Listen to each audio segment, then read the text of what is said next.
સુરતના મગદલા ખાતે 23 થી 29 ડિસેમ્બર દરમિયાન વક્તા પરમ પૂજ્ય સતશ્રીની શ્રીરામ કથાનું આયોજન કરાયું છે।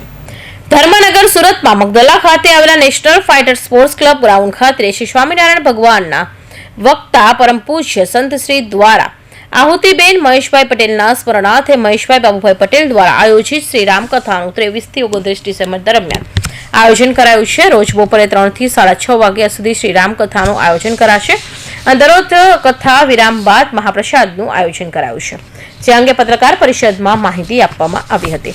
મારું નામ મહેશભાઈ બાબુભાઈ પટેલ, પાંચિયા પરિવાર, રૂંડ મગદલા। મહેશભાઈ, કઈ કથાનું આયોજન કરવામાં આવ્યું છે? કઈ તારીખથી કઈ તારીખની છે ને શું સમય છે, શું કહેશે?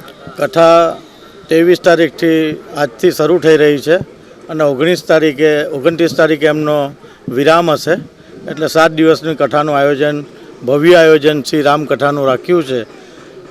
કથા રાખવાનો મુખ્ય ઉદ્દેશ શું છે? કથા રાખવાનો ઉદ્દેશ મેઇન એ છે કે ધર્મનો પ્રચાર થાય, હિન્દુત્વ જાગૃત થાય, હિન્દુત્વ ટકી રહે અને આ ભારત ભૂમિમાં હરેક ઘરે ઘરે જેમ પાદર ઘરે જે હરેક ગામડાઓમાં હનુમાનજીના મંદિરો બન્યા છે, તેમ દેશભરમાં હરેક જગ્યાએ હરેક ગામમાં રામ મંદિર બને।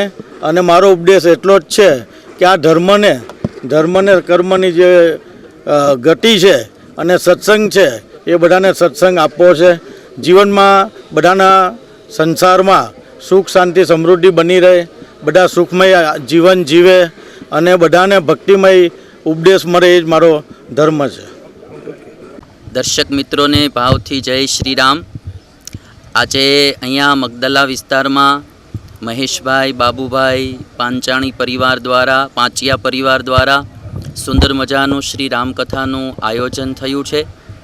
મહેશભાઈએ આ પૂર્વે પણ 4 કથાઓ કરાવી છે અને આ 5મી કથા છે અને આ વિસ્તારના બધા ભક્તજનોને સત્સંગનો લાભ મળે, ખાસ કરીને કાંઠા વિસ્તારના જે મગદલા આદિ ગ્રામજનો એને બધાને સત્સંગનો લાભ મળે એવા શુભ ઉદ્દેશથી આ કથાનું આયોજન થયું છે।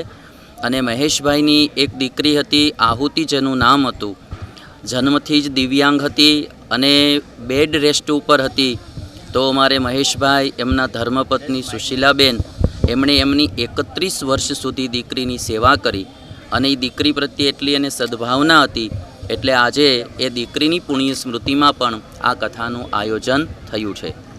અને મહેશભાઈનો એક જ ઉદ્દેશ્ય છે કે આ વિસ્તારના લોકોને સત્સંગ થાય અને ખાસ કરીને બધાને ભોજન પ્રસાદ મળે અને બધા લોકો ખૂબ આનંદિત બને, એટલા માટે આ કથાનું આયોજન થયું। કેટલા દિવસ ચાલવાનું છે આ કથા? 7 દિવસ ચાલશે, 23 થી 29 ડિસેમ્બર સુધી આ કથા ચાલશે। સમય છે બપોરે 3 થી 6:30 વાગ્યા સુધી।